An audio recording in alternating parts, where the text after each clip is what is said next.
अस्सलाम वालेकुम गाइस, कैसे हो आप सब लोग। मैं हूँ भारिया जुवैद और आज मैं आप लोगों के साथ रंगी उपटन का रिव्यू करने लगी हूँ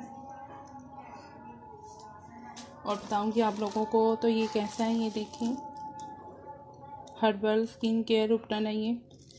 तो ये बहुत ज़बरदस्त उपटन है। आप इसको चाहे कोई फंक्शन हो, कोई भी फंक्शन हो तो आप इसको यूज़ कर सकते हो। ये देखिए, तो ये बहुत ज़बरदस्त है, मुझे ये बहुत पसंद आया। ये इसकी दूसरी बोतल है। आप इसको जब मर्ज़ी यूज़ कर सकते हैं। तो आप इसको साबुन स्किप करके आप इसको यूज़ कर सकते हैं। तो ये मुझे बहुत अच्छा लगा। आप लोग यूज़ करें, आपको इसके अच्छे रिज़ल्ट मिलेंगे। ये देखें,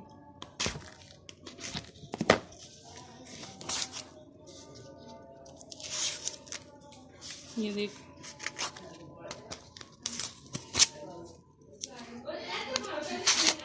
ये देखिए, ये देख, इस तरह का ये। तो ये मुझे बहुत ज़बरदस्त लगे, बहुत अच्छे हैं। आप इसको 1 चम्मच उपटन लेके तो दूध में मिक्स करें, चाहे रोज़ वाटर में करें, चाहे पानी में यूज़ करें, 15 से 20 मिनट रखें। बहुत अच्छे आपको इसके रिज़ल्ट मिलेंगे।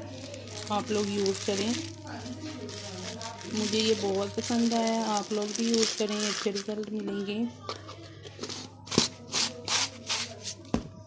तो आप लोगों को वीडियो अच्छी लगी तो लाइक और शेयर भी कर दें और मेरे चैनल को सब्सक्राइब कर दें। अल्लाह हाफिज़।